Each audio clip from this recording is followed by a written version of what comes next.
Hey, it's Saturday night. I'm John Kramer, and the Ben Affleck hosted season finale of SNL was funny, emotional, and definitely worth your valuable time. SNL review. Now, if you missed the show's cold opener with Kenan Thompson playing the Rev Al Sharpton, in which he actually took out time to explain why he was so much heavier than the slimmed-down host of MSNBC's Politics Nation, well, count yourself lucky because it was so bad that it made me cringe until the show was put back on track by Ben Affleck in a really rock-solid monologue which addressed his entry into the show's Five Timers Club and his speech at the Academy Awards this year with some help from his wife Jennifer Garner. I loved it, just as I loved the sketch they should have opened the show with, which was a promo for a fake HBO film relating the true story behind Ben Affleck's film Argo, told from the point of view of the Iranian government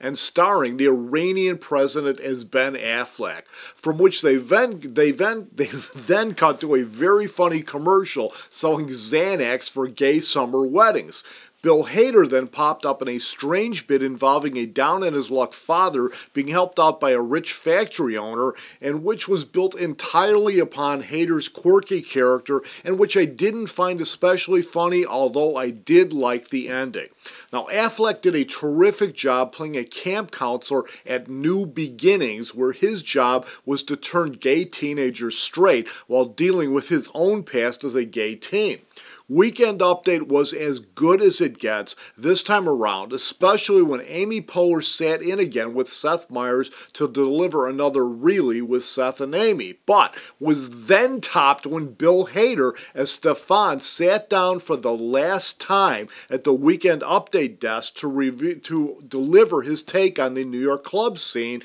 which then evolved into possibly the best farewell to an SNL character they've ever done, which may be part of the reason I so disliked the dumb funeral sketch they followed with, which was a completely different type of dumb than the vapid and bottomless and brilliant dumbness put on display by Cecily Strong and Vanessa Bayer as they hawked handbags as the two girls who aren't porn stars anymore. I just can't get enough of that bit. Now, I was mildly amused then watching Affleck, Hader, Armisen, Sudeikis, and just about every other guy on the show pretending to choke up at a family gathering, but the real choking up came at the end of the show when Fred Armisen and his fake British punk band, the Bizarros, took the stage in what was essentially a star-studded farewell song from Fred Armisen and Bill Hader, both who were said to be leaving the show, and who were backed up on drums by Jason Sudeikis, who is also said to be close to announcing his departure